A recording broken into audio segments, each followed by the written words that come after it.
Hello नमस्कार, मैं सालिम कुरैशी और आप सभी का स्वागत करता हूं साइंस की अपनी इस क्लास में। तो बच्चों, हमने कल लगभग जो पहला चैप्टर था वो क्लियर कर लिया था।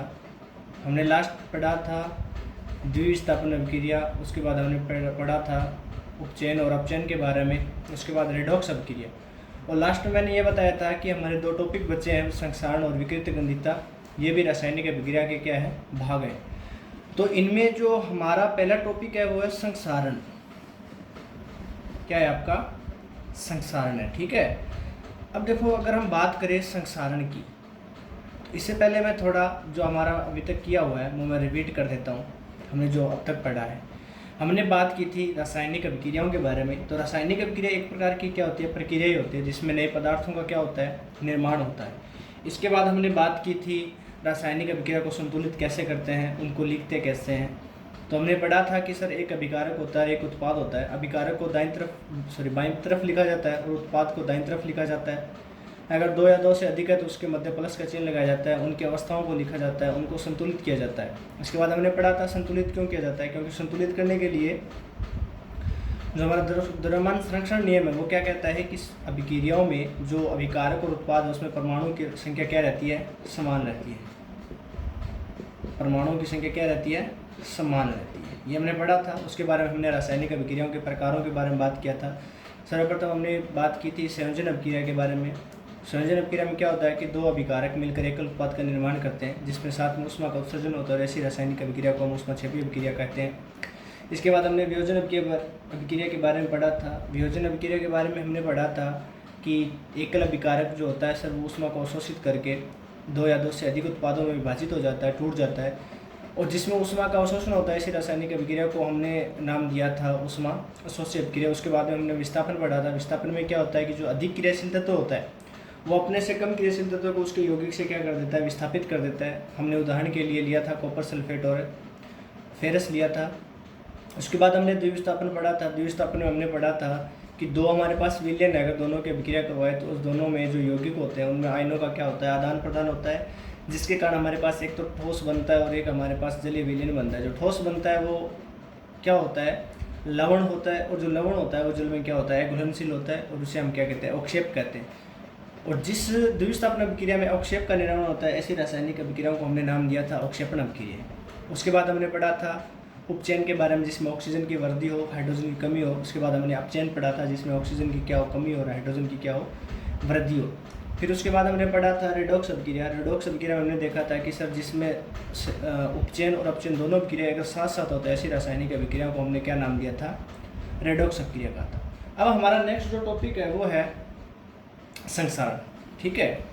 संक्षारण की बात करते हैं। जब संक्षारण क्या होता है कि जो धातुएं होती है, आपकी जो धातुएं होती है, ये धातुएं जब वायु यानी ऑक्सीजन प्लस जल यानी H2O तथा किसी अम्ल के संपर्क में आती है, किसी अम्ल के संपर्क में आती है, तो जो धातुएं होती है, जो आपकी क्या होती है, धातुएं, वो कमज़ोर होने लगती है। क्या होने लगती है, कमज़ोर होने लगती है। और ये जो पूरी प्रक्रिया है, ये आपकी जो पूरी प्रोसेस है, यानी जो आपकी प्रक्रिया है, ये आपकी क्या कहलाती है, संक्षारण कहलाती है। यहाँ तक किसी को कोई दिक्कत नहीं है।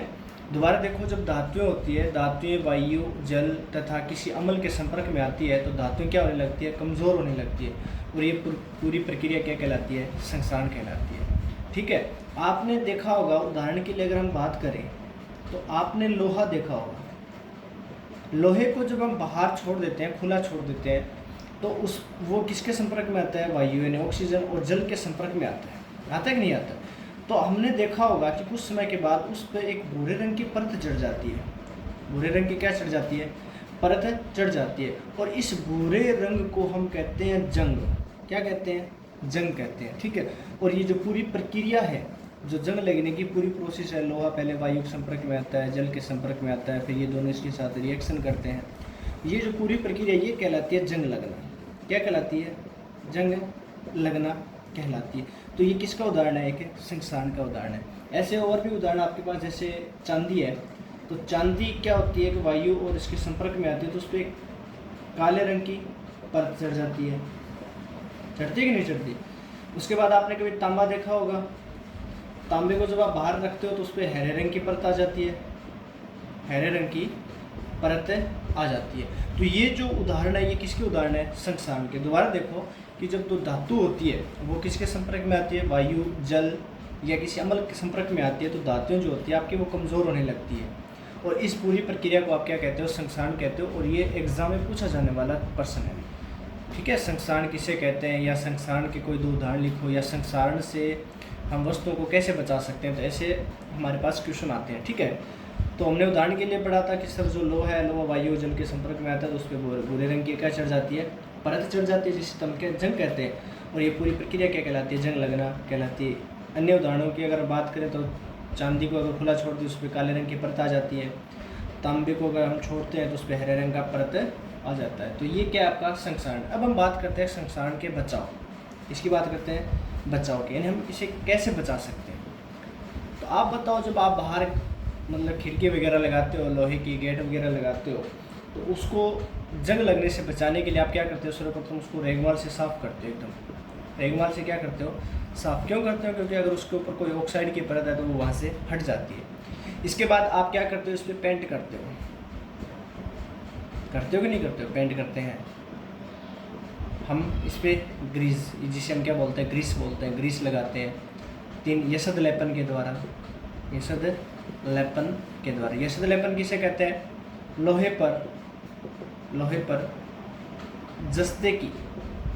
पर जस्ते की परत चढ़ाना क्या कहलाता है, यशद लेपन कहलाता है। और ये जो संक्षारण है आप तीसरे चैप्टर में कंप्लीट रूप से पढ़ोगे आप इस, ठीक है।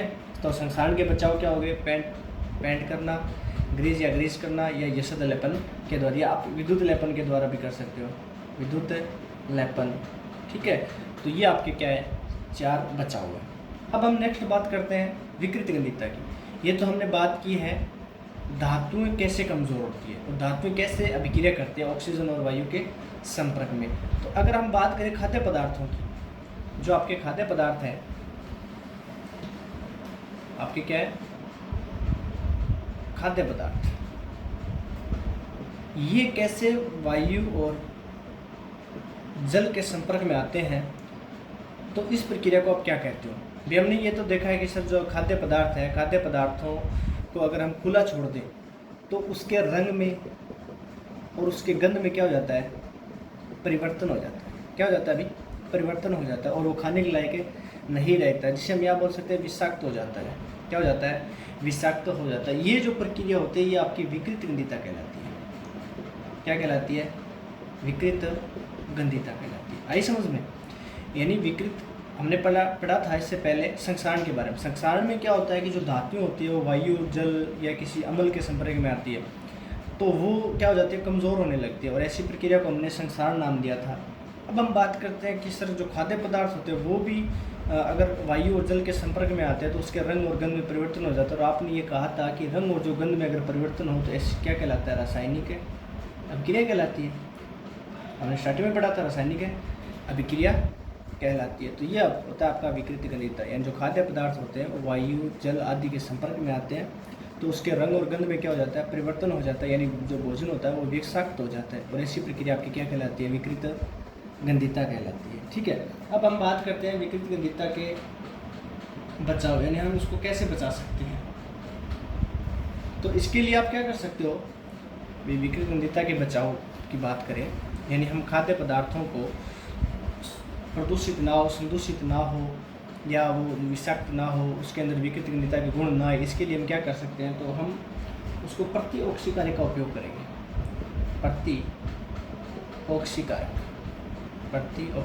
प्रतिऑक्सीकारक का मतलब होता है जिसमें ऑक्सीजन की वृद्धि ना हो, ऑक्सीजन की वृद्धि ना हो। 2 नंबर, अगर हम बात करें जो वायुरोधी बर्तन है, यानी हम बर्तनों को क्या करते हैं, ढक कर रखते हैं। ढककर क्यों रखते हैं, जिससे वायु के संपर्क में भोजन ना आए, ठीक है। नेक्स्ट अगर हम बात करते हैं ऑक्सीजन के स्थान पर हम नाइट्रोजन का उपयोग कर सकते हैं। ऑक्सीजन के स्थान पर हम क्या कर सकते हैं, नाइट्रोजन।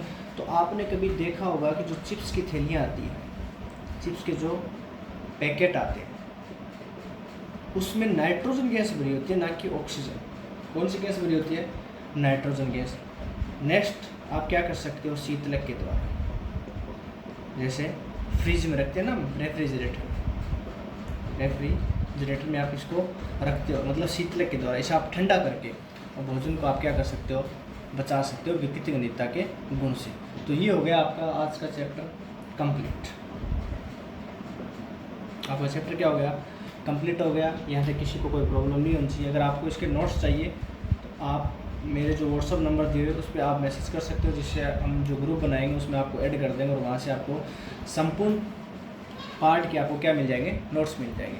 तो धन्यवाद, थैंक यू आप सभी का, और आपने इतना सहयोग दिया है। मैं आशा करता हूँ कि आप ऐसे ही आगे सहयोग करते रहे। धन्यवाद, जय हिंद, जय भारत।